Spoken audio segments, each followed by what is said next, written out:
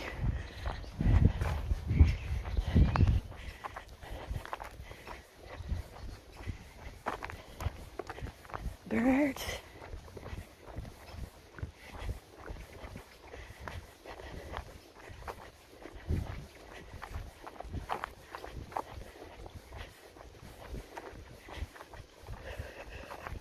FixerBot says. Stream duration 1 hour and 15 minutes. Yeah, I knew we were good on time. So should we go this way or should we go here? But here I have to walk. Too steep. Saving my knee so I don't get more pain like last time. Well, I did something stupid last time. That's what I did.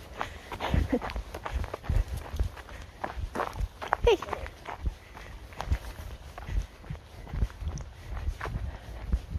So, you get a feeling when you see these things, Penna, that this is not a totally new direction for this, right? And that was the, the old path, the other one. Yeah. So I tried that way, but it's, you really walk in front of the golf house, you know? It's not very asphalt, cars, sheds. I prefer running with trees, even if it's a straight line. Boring. Maybe I'll find a better way on the map. Well, actually, just Monday too here. Then my kids' school is summer break time.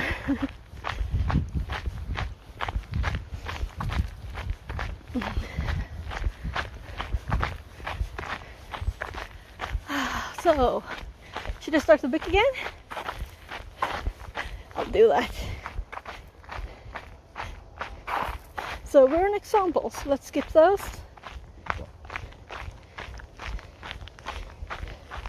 Reverse search blind. There's some text before. Let's. When the text editor is open, it establishes a connection to the attacker's machine and provides a remote shell. Reverse shells versus bind shells. In the previous examples, we explored reverse shells, but what exactly are they? How are they different from bind shells? Reverse shell and bind shell are common methods used by attackers to gain remote control over a compromised Increase machine. the volume. Both have distinct characteristics and use cases. This is A reverse too shell is loud. a type of shell where the target machine initiates a connection to the attacker's machine. This connection I was thinking reversal the allows wind attacker was to nice, bypass certain but network security measures, such as firewalls that block incoming I do want to be connections able to without hear the outgoing TTS too, right? Figure 6 to 3 illustrates how a reverse shell Here's another one. It's 10.1.1.3 fully listing on port in the 1337 tree. compromised system. Reverse shell connecting to attacker's Yeah. system on port 1337. Figure 6 to 3. How reverse shell works. In figure 6 to 3, the attacker sets up a listener on So, their it machine was not on the 10.1.3 TTS. waiting for incoming connections on a specified port 1337. The target machine, Where? once compromised, runs a script or command that connects back to the attacker's machine, effectively opening a shell on the target that the attacker can control. The following is an example of using netcat on the attacker's machine listening on port 1337. NCLVP 1337. In the target system, the following bash command can be executed to establish a reverse shell. Bash I greater than and dev TCP 10.1.2. I saw this before, and that's what. greater than and 1.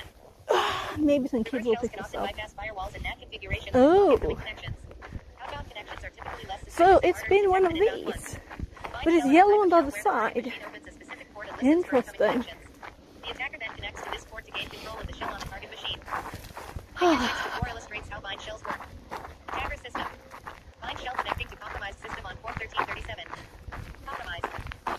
System 1.00.44.33.22 Lee is St. KND and Gion Info or RTT 1333377. Figure 6 to 4.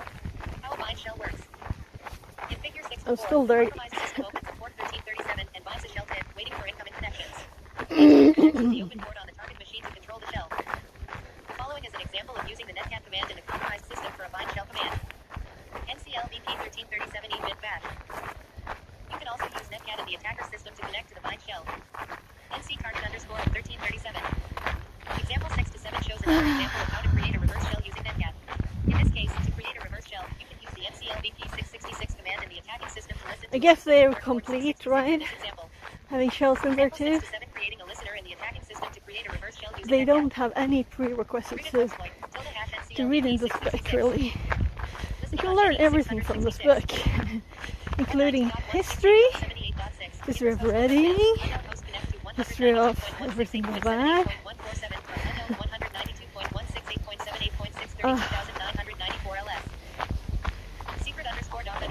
Well, they don't go basic TCP/IP at least and stuff, right? I haven't listened to all of it yet. I should just need that thing shells as a basic thing.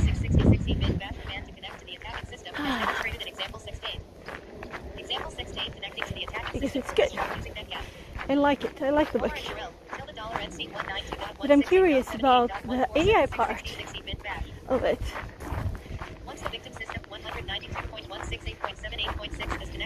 So far they mentioned ChatGPT to make scripts for social engineering.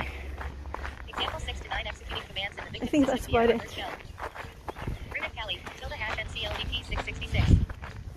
Listening on any 666.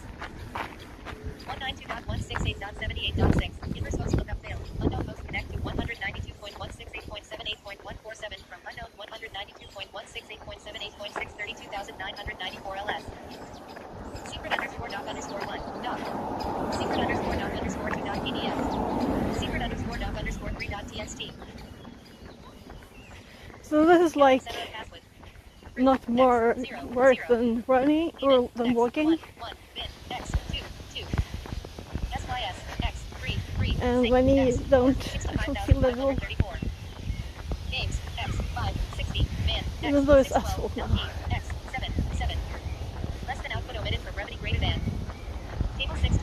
So I'm assuming it will be good Monday. I can do normal speed.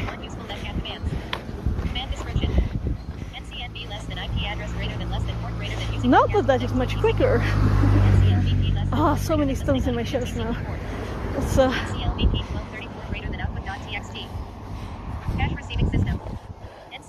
this one, that one.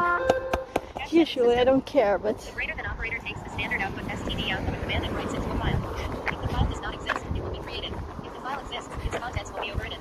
Less than operator tells a command to take its standard input stdin into a file instead of a keyboard author input source. NCNB less than IP address greater than 80 HTTP 1.1. Connecting and receiving a web page. Port 443 can be used for HTTPS connections. NCC less than IP address greater than port range greater than using netcat as a port scanner. PIP. Additional netcat commands and references for post-exploitation tools can be obtained from. An advantage of bind shells is that they are easier to implement because the target compromised system only needs to listen for connections. However, one of the disadvantages is that bind shells are more likely to be blocked by firewalls and network security devices that prevent incoming connections. They are also more noticeable to network monitoring tools viewed to the open port on the target machine. Table 6-2 provides a high-level comparison of reverse and bind shells. Table 6-2 comparison of reverse and bind shells. Feature reverse shell bind shell. Connection target connects to attacker. Attacker connects to target. Firewall bypass more effective in bypassing firewalls, less effective due to incoming connection. Stealth generally more stealthy, less stealthy due to open port implementation. Requires listener setup on attacker. Requires port to be opened on target. Both reverse shells and bind shells are excellent techniques in the toolkit of penetration testers and red teamers.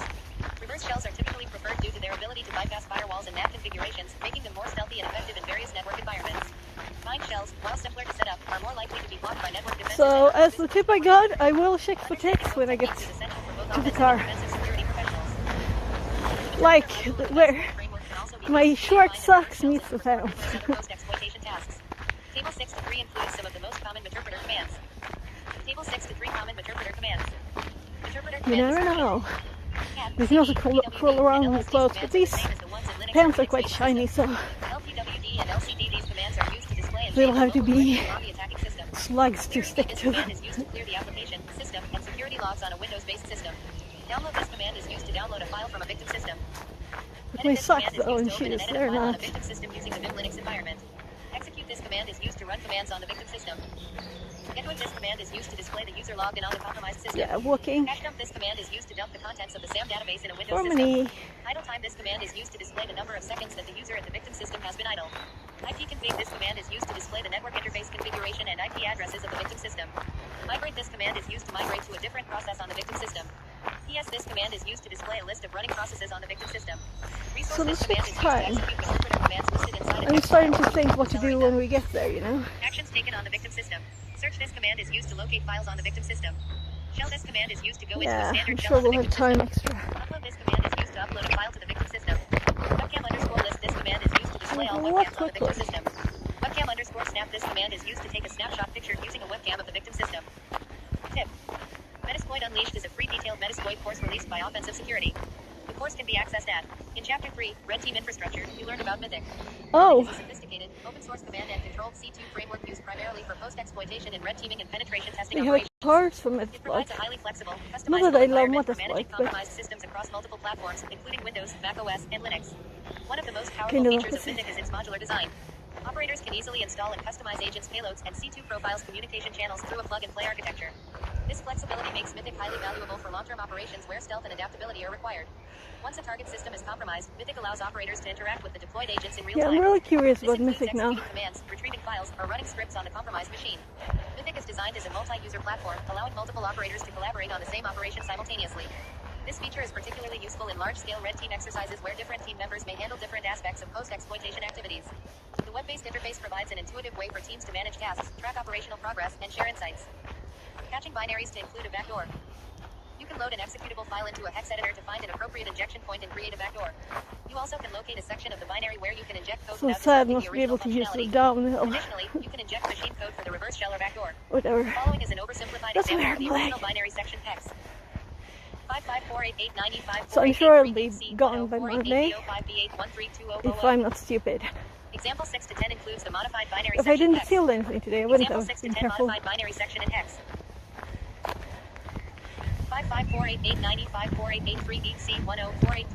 55488954883BC104831C05048B800 It's just a little bit. 488924883BC104831C05048B802 So I'm working quicker now though, down. 6488954240831D248C7C03B00000F05.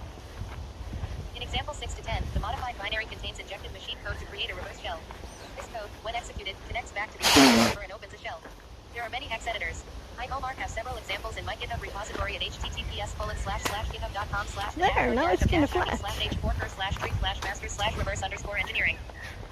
One that you can start using without the need of installing anything in your system is hex.it. Hex.it is an online hex editor and is shown in Figure 6 to 5. Figure 6 to 5. The hex.it online hex editor. After making modifications, an attacker can distribute the modified application via official channels if they have access phishing emails or by compromising legitimate distribution websites. The backdoor can be designed to activate when the application starts or upon a specific user action. For instance, the reverse shell can be initiated when the user opens a specific menu item or document. Some of these backdoors can be challenging to detect, especially if the modifications are subtle and well hidden. Understanding these techniques is crucial for defenders to implement proper security measures, such as code reviews, binary analysis, and behavior monitoring, to identify and mitigate such threats. Supply chain backdoors. A supply chain backdoor refers to a malicious modification of a software application or library at some point in its development or distribution process, often unbeknownst to the end users. You can embed a backdoor in an open source project by adding extra code that checks for specific triggers or commands.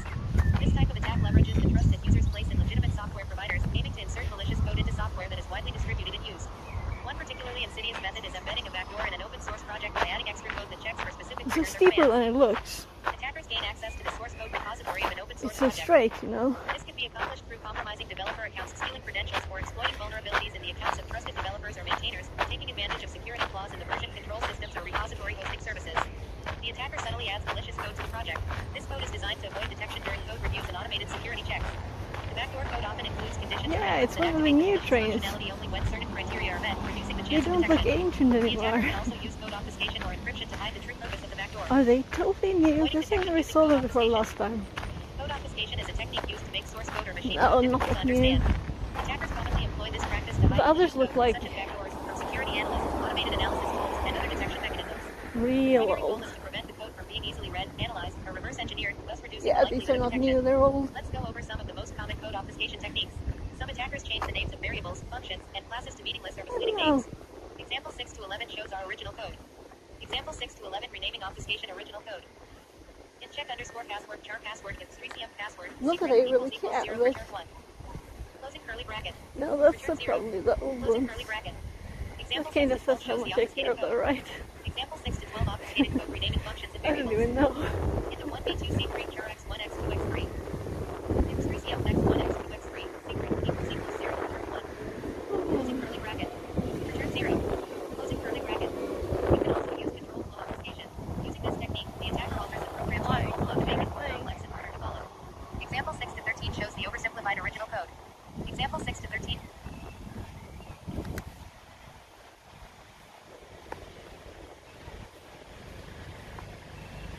Yeah, why am I walking? Because it's nice. The wind is cooling me off. This is really nice, really.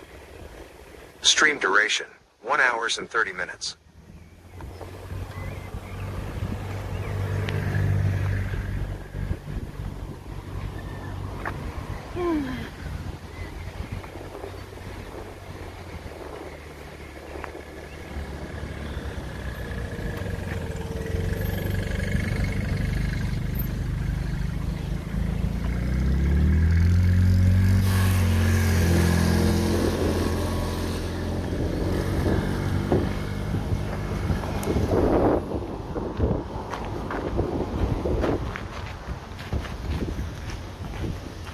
So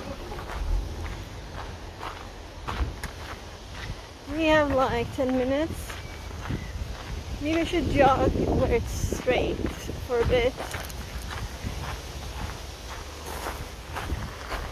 Kind of feel like doing some more jogging when we've been walking so much up and down the last bit.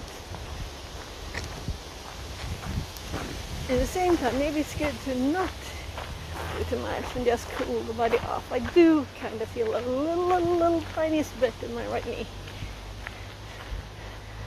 from not doing anything.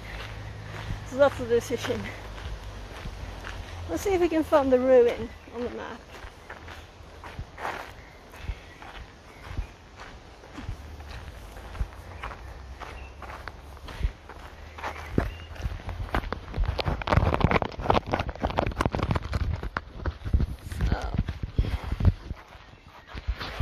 Yeah, let's see here.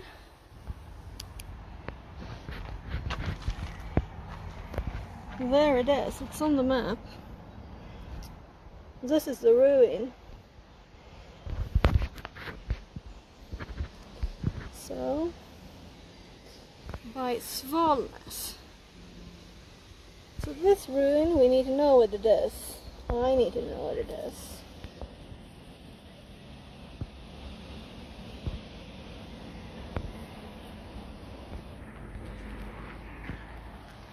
So let's do the usual thing.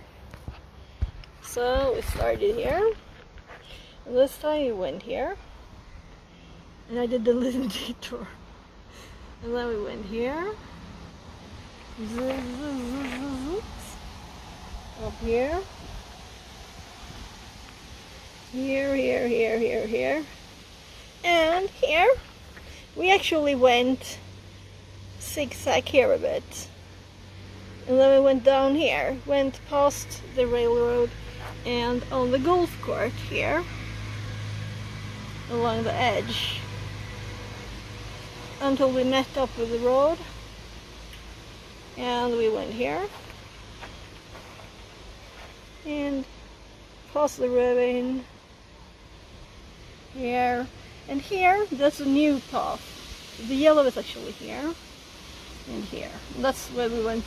The straight road and the asphalt up here and here. So now we're like there.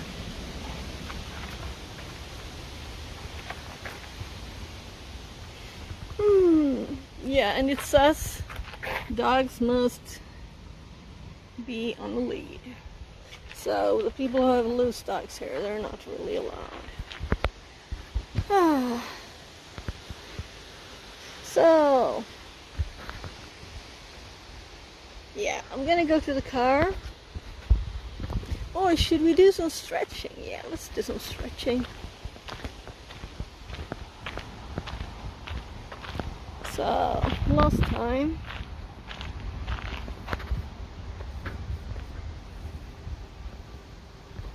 I'm just increasing the brightness so I can actually see the phone. Oh gosh, I have like a million notifications. So let's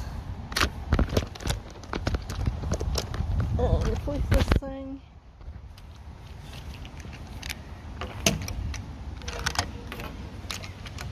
Maybe even like that.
I'm muted? Oh, well, I was saying that I really need stretching. I can't reach my feet. And that this is what I need to get rid of, right?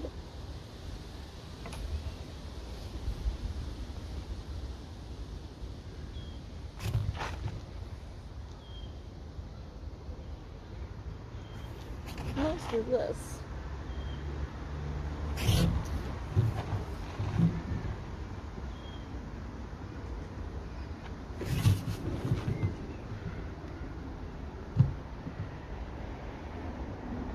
Doing like the tummy at the same time as you stretch the little legs.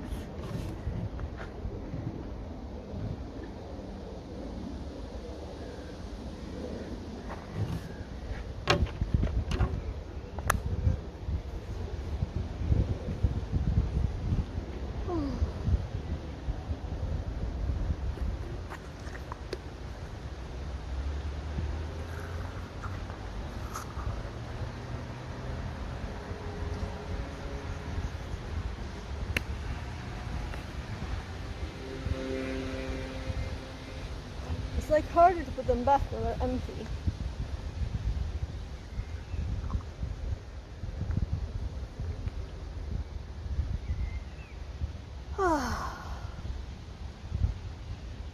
A little water here now, right?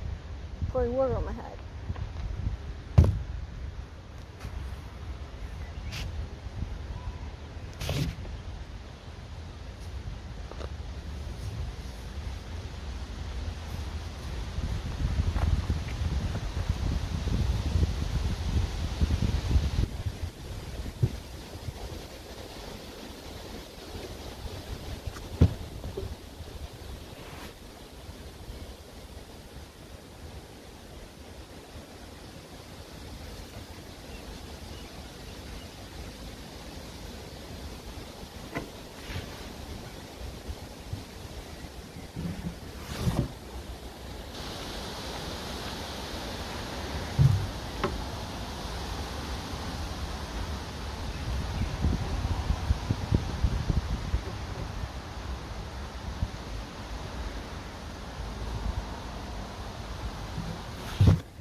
Yeah, I can feel this knee here. This hurts. Especially when I did it that way. Not this way. Inside.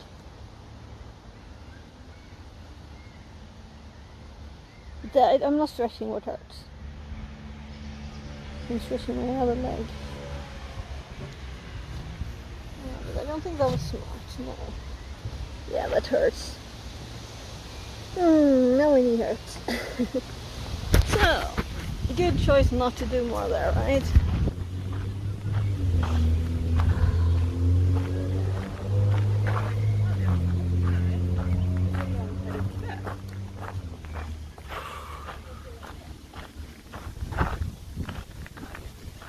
Quite big leaves on this one, right?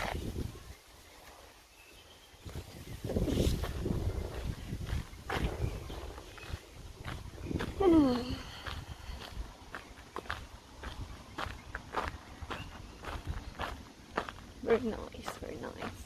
This one actually if it had started raining and I wanted to, there was a hood. There was a hood.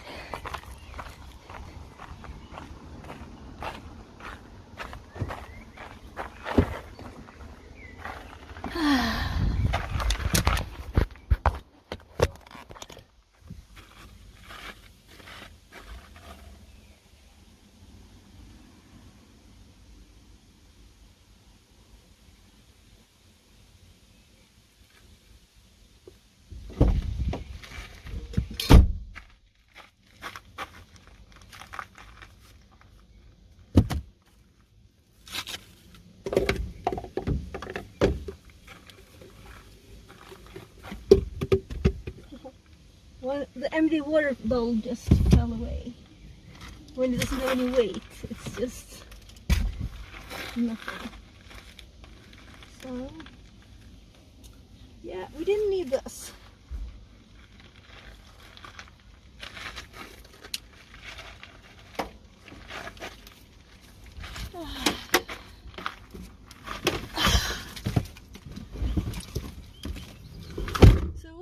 The wind makes me not that sweaty today, but I poured water on my head. Why?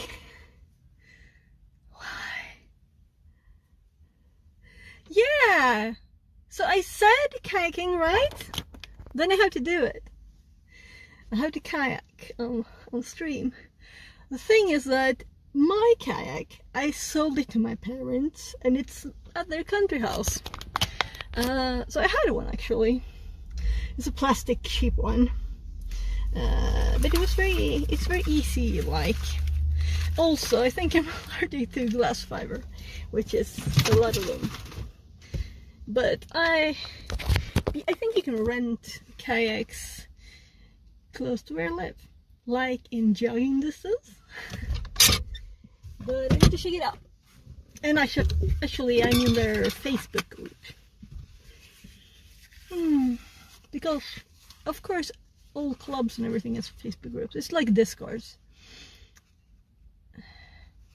Let's go up to Johannes Lake House.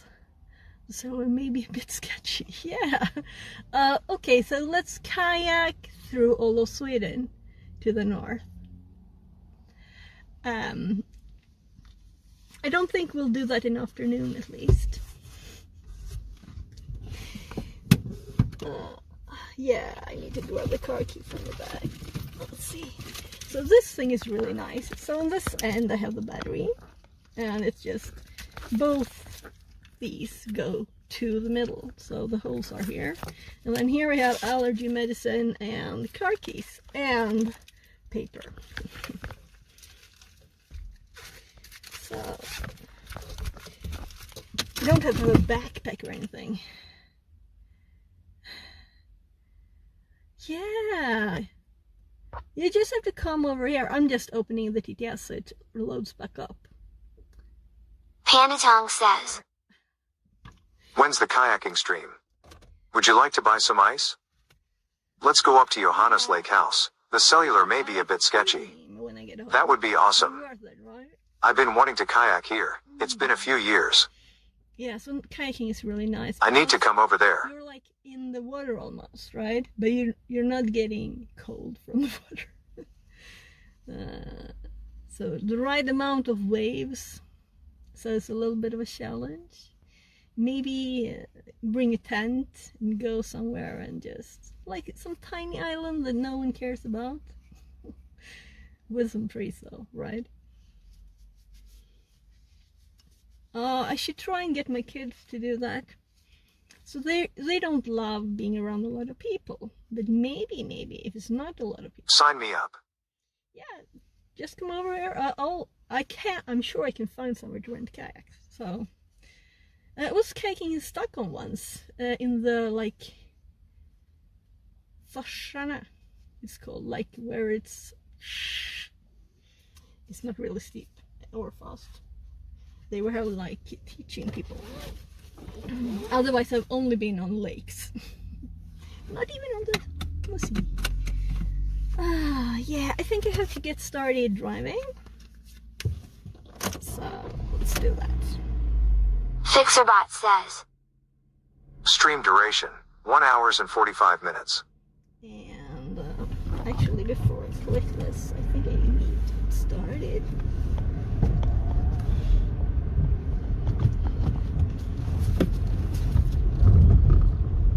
Because time is quick. Flies by.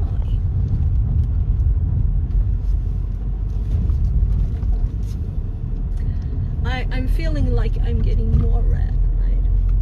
It's annoying to get always red in the face when you're sweaty. Twitch. So I did check last Monday. I didn't know how the new app worked. And I need to share my internet mobile hotspot. There. Because the Twitch app needs internet. Such requirements. Let me show you the nice little road here, right? I did click this. Come on. Third try.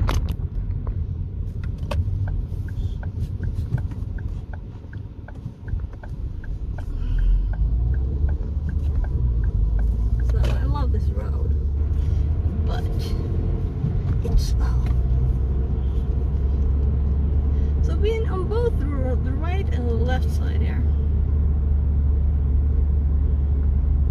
So let's see, stream manager. If I can click this easily now.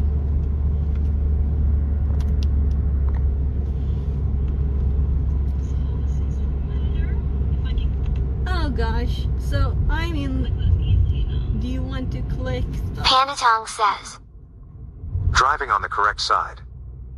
Yeah, my god. What if we were driving on the other side of the road? I wouldn't dare to drive. Oh, I'd love to go here, Speedy. But I won't mention that more times because I kind of say it every time now. So, I have found the raid button. No? Oh, I clicked two things when I clicked. So, someone I didn't raid for some time has raided me. Let's see if we have any cyber people on. Those have priority.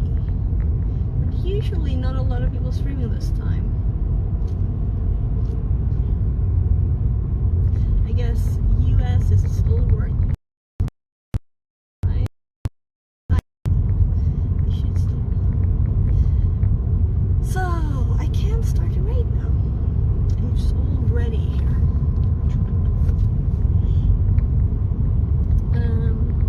Yeah, that was a nice bit of the road.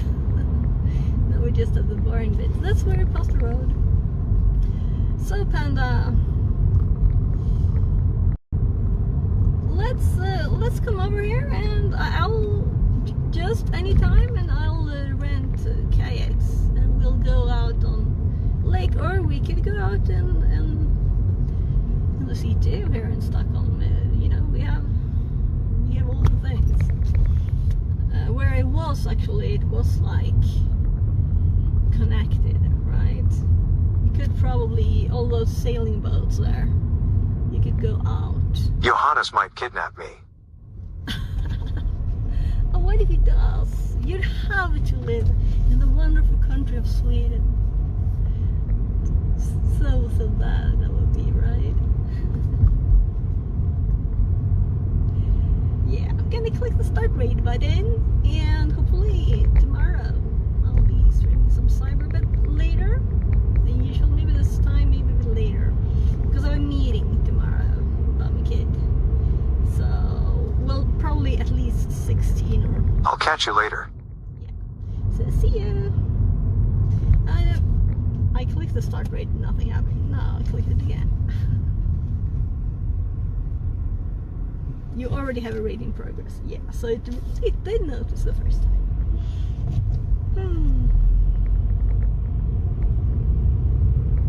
Okay, it's a new one. Maybe they're not really finished with it.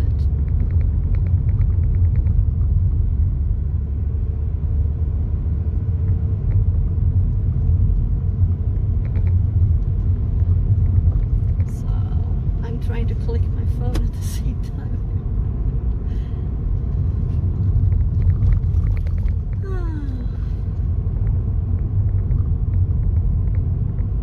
I want to join the raid, you know. So I think I managed to get to the stream.